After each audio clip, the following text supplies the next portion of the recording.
Ay, ay, ay. What's going on, Knuckles family, Eagles Nation?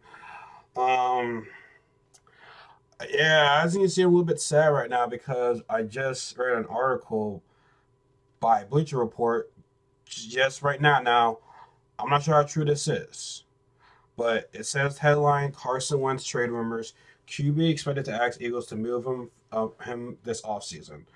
I mean, it's a short article, but it says the relationship between Carson Wentz and the Philadelphia Eagles is reportedly fractured, and the quarterback will request a trade during the offseason rather than compete with Jalen Hurts for the starting job heading into the 2021 NFL season. ESPN's Chris Marstein reported the following update on Sunday NFL content ahead of the Eagles regular season finale against the Washington football team. His relationship with the Eagles is all but fractured. In fact, it is fractured. Wentz is expected to ask the Eagles for a trade and will help the Eagles facilitate the trade. The reaction of Jeffery Lurie, the owner, will be vital to this one. But right now, Wentz clearly wants out of Philadelphia and a fresh start somewhere else.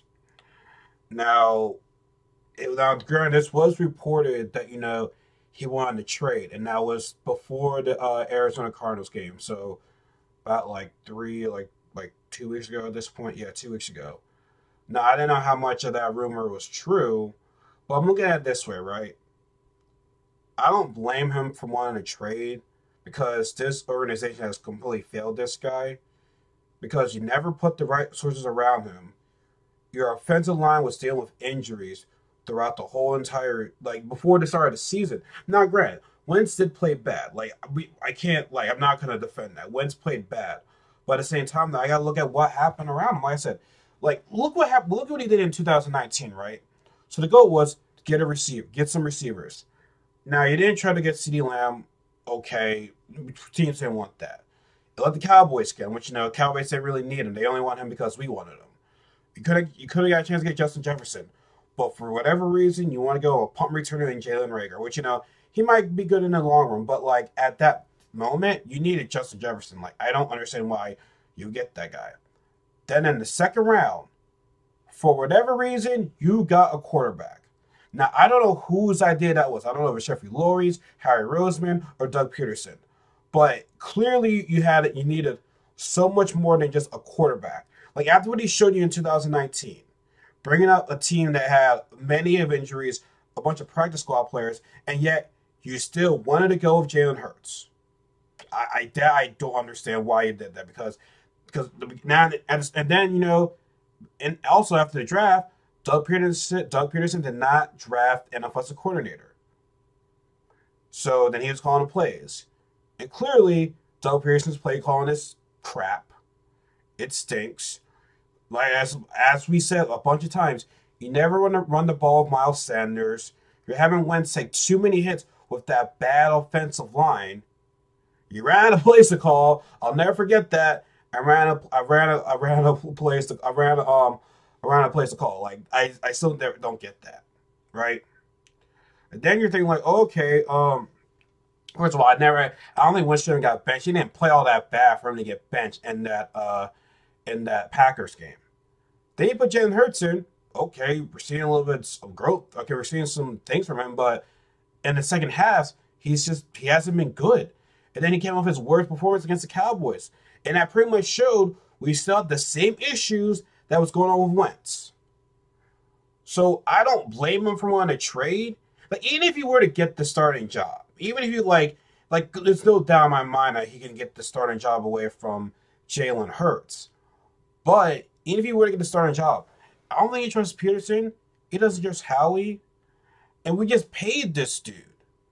So to me, you just paid this dude, and then you want to go and draft a quarterback. And this is just me.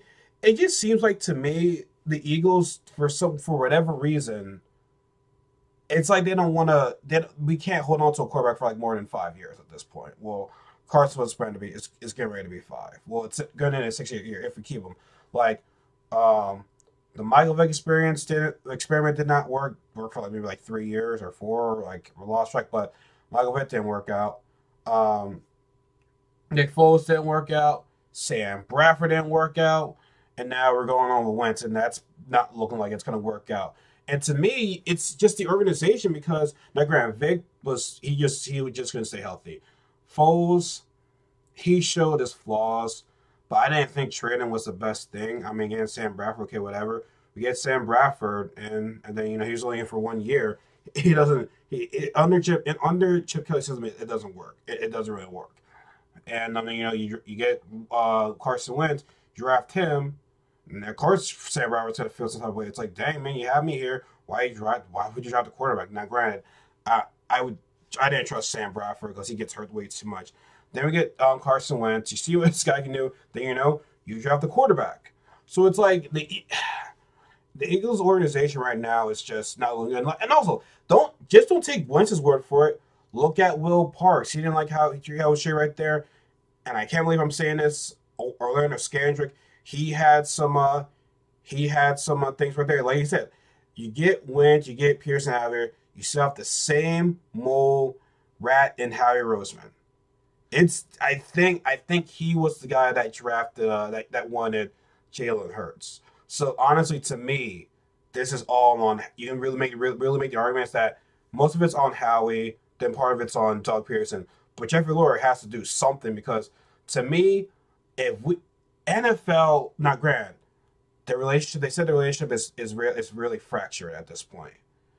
But you have NFL executives say the Eagles would not be smart or getting rid of Carson Wentz.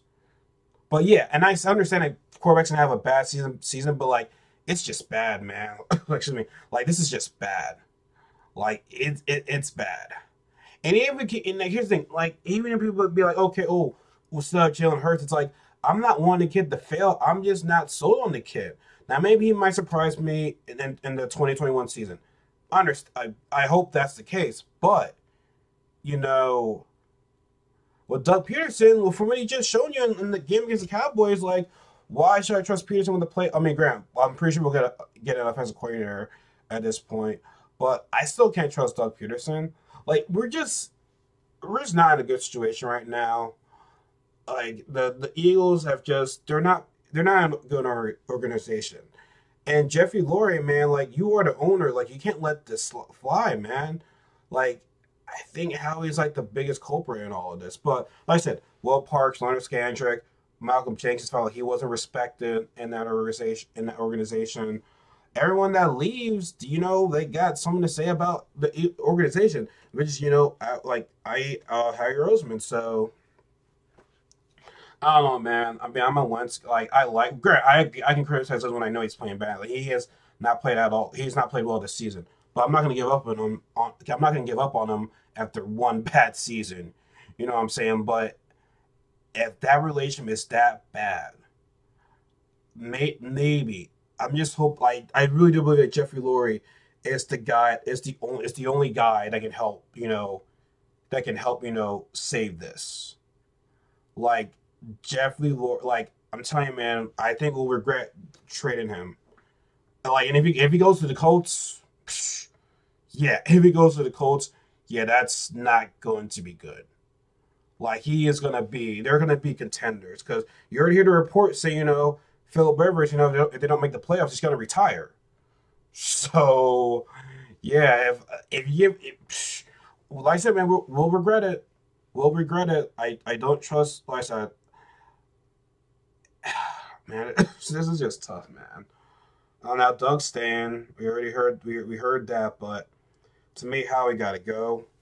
If like, even if he does, even if he stays, you just can't be an Italian evaluator. You can't, because you can't draft talent. You really can't. Like you've shown, like 2017, you had a good year, but after that, he's just been garbage. He's just been garbage. So I'm saying, man, this is one thing I did not want to see. Like I said, I just think Jeffrey Lurie is probably the only person that can help save this. I mean, it's going to be hard. Like I said, it's going to be hard to convince somebody that does not want to be here to stay. It's going to be extremely difficult. But Jeffrey Lurie, man, like you seen what Howie has done with this team. You've seen that. And if you like I said, oh god dang, my pen got messed up again. Jesus. If you trade Wentz and then he balls out in Indy, because that's what they. I believe that's gonna happen. I surely believe that because you look at everyone else that leaves Philadelphia, they tend to play way better than where they are right now. I mean, Malcolm Jenkins has a chance to be with this. It has a chance to be with the Saints to be. No, not he doesn't have a chance, but they have a chance to be the number one seed in the NFC, doing so much better there. So yeah, man, this is gonna be rough. So we'll see, we'll see. Like I said, it's like I'm happy for the draft pick, but now it's like I mean, this is just me. I'm sorry. I'm not. I said as I said before, I'm not trying to come at this kid. I want this kid to surprise me, but I'm just not sold on Jalen Hurts. I'm just not sold on him from like after like these 3 games. Well, it's gonna be for later tonight, but I'm just not sold on him unless we'll be doing a big disservice. So, Jeffrey Lurie, what are you gonna do? I'm ending this video right there. Jeffrey Lurie, it's all on you, man. It's all on you.